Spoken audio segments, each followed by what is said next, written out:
Hi hello வணக்கம் and welcome to kitchen to cleaning. இது நம்மளோட ஃபோர்த் விலாகு. இதுக்கு முன்னாடி போட்ட விலாக் எல்லாம் வந்துட்டு நிறைய பேர் பார்த்துருக்கீங்க. உங்களுக்கு கண்டிப்பாக இன்ட்ரெஸ்டடாக இருந்திருக்கும்னு நான் நினைக்கிறேன். அதே மாதிரி இந்த விலாகும் போர் அடிக்காமல் கொஞ்சம் இன்ட்ரெஸ்டடாக என்ன கண்டென்ட் கொடுக்க முடியுமோ அதை தான் நான் கொடுத்துருக்கேன். நம்மளோட வீடியோவை ஸ்கிப் பண்ணாமல் பாருங்கள். ஏதாவது சஜஷன் ஆர் இம்ப்ரூவ்மெண்ட் பண்ணணும் அப்படின்னா கண்டிப்பாக எனக்கு கமெண்ட்லாம் சொல்லுங்கள். ஓகே, இன்றைக்கி நம்ம விலாக் ஸ்டார்ட் பண்ணது வந்து கொஞ்சம் வெஜிடபிள்ஸ் எல்லாம் வாங்க வேண்டி இருந்தது. நான் 2 வீக்ஸ் ஒன்ஸ் தான் வெஜிடபிள்ஸ் வாங்குவேன். மொத்தமாக மார்க்கெட்டில் போயிட்டு வாங்கிட்டு வந்துடுவேன். காய்கறி அந்த வீக்குக்கு என்ன வேணுமோ, அந்த 2 வீக்ஸ்க்கு என்ன வேணுமோ அதை நான் ஆல்ரெடி மெனு ரெடி பண்ணி வச்சுருப்பேன். அந்த வெஜிடபிள்ஸ் மட்டும் வாங்கிப்பேன். இந்த கேரட் நீங்கள் காம்பு மேல் பகுதியும் காம்பு பகுதியும் கட் பண்ணிவிட்டு வச்சிங்க அப்படின்னா ரொம்ப நாளைக்கு உங்களுக்கு வரும். சீக்கிரமாக அழுகி போகாது. நான் இந்த மாதிரி பாலித்தீன் கவரில் தான் நல்லா ரோல் பண்ணி வச்சுக்குவேன். அண்ட் முருங்கைக்காய் நிறையா இருந்துச்சு. சரி, சீசனில் கிடைக்குதுன்னு சொல்லிட்டு வாங்கிட்டு வந்துட்டேன். அதையும் கட் பண்ணி பாக்ஸில் போட்டு வச்சுக்கிட்டேன். நீங்கள் அப்படியே வச்சிங்கன்னா காஞ்சி போயிடும். இந்த மாதிரி பீஸா கட் பண்ணி பாக்ஸில் போட்டு ஃப்ரிட்ஜில் வச்சுக்கிட்டிங்கன்னா ரொம்ப நாளைக்கு வரும். இந்த கருவேப்பிலை கொத்தமல்லியை போடுறதுக்குலாம் இந்த பாக்ஸ் வாங்கினேன் இல்லையா, இது ரொம்ப சூப்பராக எனக்கு யூஸ் ஆகுது. எல்லாத்தையுமே அட் அ டைமில் எடுத்து நம்ம யூஸ் பண்ணிக்கிற மாதிரி இருக்குது. அண்ட் சின்ன வெங்காயம் பூண்டுலாம் எப்போயுமே நான் தோலை உரித்து வச்சுக்கிடுவேன். அப்போ சீக்கிரமாக நமக்கு கெட்டு போகாது. அண்ட் பூண்டு நல்லா காஞ்சிச்சின்னா உரிக்கிறதுக்கும் நல்லா வரும். அதெல்லாம் எடுத்து முடிச்சுட்டு இந்த வாஷிங் மிஷின் மேலே ஒரு பேஸ்கெட் ஒன்று வச்சுருந்தேன். சோப்பு, டிடர்ஜென்ட் பவுடரு, லிக்விடு அது எல்லாமே அதில் போட்டு வாஷிங் மிஷின் மேலே தான் வச்சுருப்பேன். அது ரொம்ப நாளாக வாஷ் பண்ணணும்னு நினச்சிக்கிட்டே இருந்தேன். அதை பண்ணவே முடியல. சரி, இன்றைக்கி சும்மா தானே இருக்கும், அதை பண்ணலாம் அப்படின்னு சொல்லிட்டு அது உள்ளே ஃபுல்லாக அந்த பவுட்ரு கொட்டி லிக்விட்லாம் ஊற்றி கேவலமாக இருந்துச்சு. அதை வாஷ் பண்ணி போட்டுட்டு இந்த பூஜை ரூம் ஸ்க்ரீனும் எடுத்து துவைக்க போட்டுட்டேன். இந்த வாஷிங் மிஷின் அந்தளவுக்கு ஒன்றும் டஸ்ட்டு அழுக்கெல்லாம் படியலை. ஏன்னா இப்போ அது வாங்கி 2 வருஷம் தான் ஆகுது. 2022 வாங்கினோம்.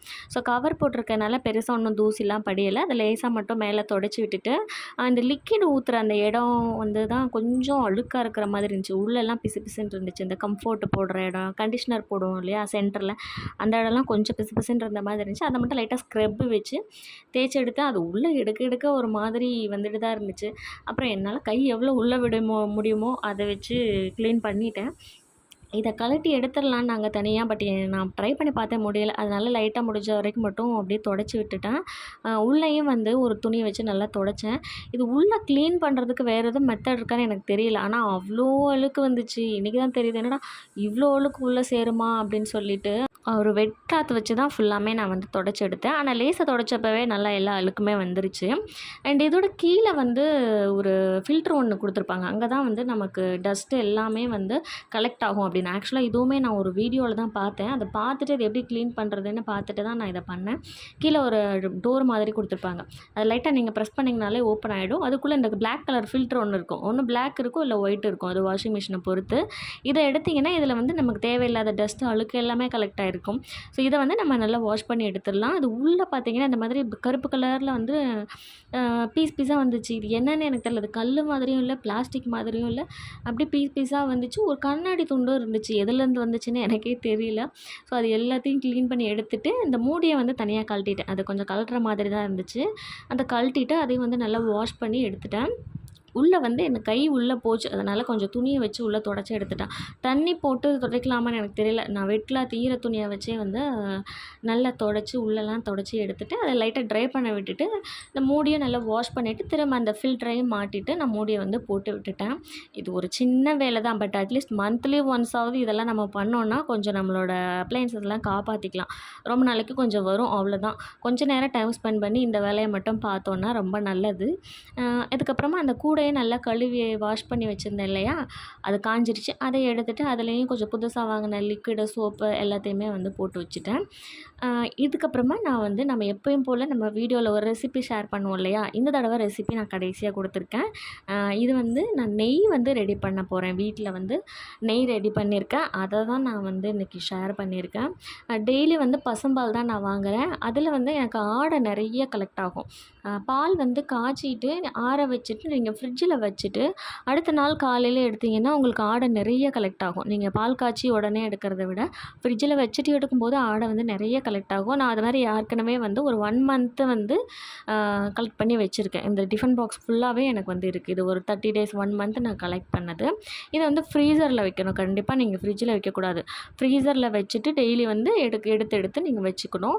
என்றைக்கு நம்ம நெய் செய்ய போகிறோமோ அன்னைக்கு காலையில் நீங்கள் எடுத்து வச்சுக்கணும். காலைல எடுத்து வச்சு ஒரு 1லேருந்து 2 மணி நேரம் அப்படியே வெளியில் விட்டுட்டிங்கன்னா அது வந்து கொஞ்சம் நமக்கு ரூம் டெம்பரேச்சருக்கு வந்துடும். அதுக்கப்புறம் நம்ம மிக்ஸி ஜாரில் சேர்த்துட்டு தண்ணி வந்து நல்ல ஜில்லுன்னு இருக்கிற தண்ணி சேர்த்துக்கணும். கண்டிப்பாக வந்து கூல் வாட்டர் தான் சேர்த்துக்கணும். நார்மல் வாட்டர் சேர்க்கவே கூடாது.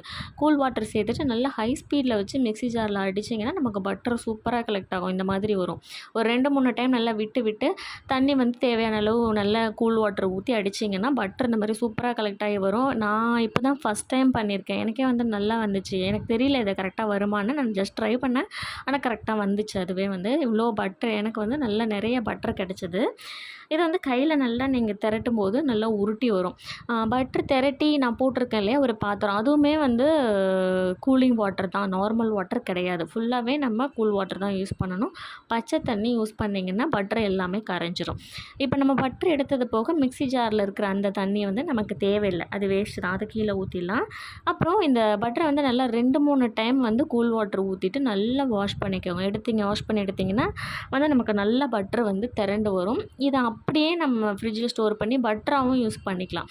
இது நல்லாயிருக்கும். டேஸ்ட்டு ரொம்ப ஹெல்த்தியாகவும் இருக்கும். ஏன்னா பசும்பாலில் தான் நான் செஞ்சுருக்கேன். பேக்கெட் பால்லையும் வந்து கிடைக்கும், நீங்கள் பண்ணிக்கலாம்.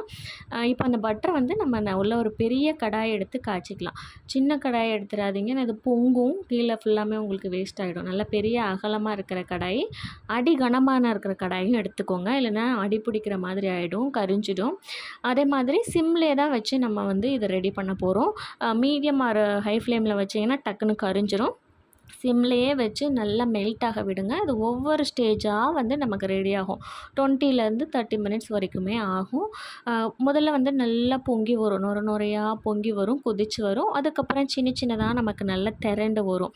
நம்ம சீம்பால்லாம் காய்ச்சும் போது குட்டி குட்டியாக வரும், அது மாதிரி திரண்டு மேலே வரும். ஸோ அப்படி மேலே வரும்போது நமக்கு செகண்ட் ஸ்டேஜ். அதே திரண்டு இருக்கிறத வந்து நல்லா அடியில் போய் தங்குச்சு அப்படின்னா நமக்கு லாஸ்ட் ஸ்டேஜ். இந்த அடியில் தங்கி இருக்கிற அந்த திரண்டு இருக்கிறது வந்துட்டு லைட்டாக கலர் மாறும், லைட்டாக ப்ரௌனாக வந்து நமக்கு மாறும். அந்த ஸ்டேஜை வந்து நமக்கு நெய் ரெடி ஆயிடும். பார்த்தாலே தெரியும், நல்லா வந்து எல்லோ கலரில் மேலே வந்து நமக்கு நெய் ரெடி ஆகிருக்கும். அடியில் அந்த திட்டெல்லாம் வந்து போயிட்டு தங்கியிருக்கும். இதை முறிக்கிறதுக்கு வந்து நம்ம கருவேப்பிலை இல்லை அப்படின்னா முருங்கை இலை போட்டு முறிச்சிக்கலாம். என்கிட்ட கருவேப்பிலை இருந்ததுனால அதை போட்டு நான் முறிச்சிக்கிட்டேன். இதை கம்ப்ளீட்டாக நம்ம ஆற வைக்கணும். ஆற வச்சதுக்கப்புறமா நம்ம ஃபில்ட்ரு பண்ணி எடுத்துக்கலாம். இது வந்து நான் ஒரு 30 நாள் சேர்த்து வச்ச ஆடையில் எனக்கு இவ்வளோ நெய் வந்து கிடச்சிருக்கு. நல்லா ஆறுனதுக்கப்புறமா நான் வந்து இதை வந்து ஒரு பாட்டிலில் வந்து ஸ்டோர் பண்ணி வச்சுக்க போகிறேன். நான் ஸ்டீலில் தான் எடுத்திருக்கேன். நீங்கள் கண்ணாடி பாட்டில் இருந்ததுன்னா அதிலே ஸ்டோர் பண்ணி வச்சுக்கலாம். நல்லா வந்து ஃபில்ட்ரு பண்ணி எடுத்துக்கோங்க. இதுலேயுமே நெய் வந்து நிறையா இருக்கும். விருப்பப்பட்டால் நீங்கள் இதை வந்து ஏதோ ஸ்வீட் பண்ணுறதுக்கோ இல்லை நல்லா புழிஞ்சிட்டு சாதத்துக்கூட போட்டு பிசைஞ்சும் சாப்பிட்லாம். ரொம்ப நல்லாயிருக்கும். இதை வேஸ்ட் பண்ண தேவையில்லை. புழிஞ்சிட்டு இதை வந்து நம்ம வேறு எதுக்காவது ஸ்வீட் பண்ணுறதுக்கு கூட யூஸ் பண்ணிக்கலாம். பார்த்திங்களா, இவ்வளோ நெய் வந்து எனக்கு கிடச்சிருக்கு 30 டேஸில் நான் எடுத்த ஆடையில். நீங்களும் வந்து வேஸ்ட் பண்ணாதீங்க. கொஞ்சம் கொஞ்சமாக சேர்த்து வச்சு வீட்டிலேயே வந்து நெய் பண்ணுங்கள். இப்போ இந்த நெய்யை வந்து நான் நல்லா ஆற விட்டுட்டேன். காலையில் பார்த்தோம் அப்படின்னா இந்த மாதிரி நல்லா மணலாக சூப்பராக ரெடி ஆகிடுக்கு.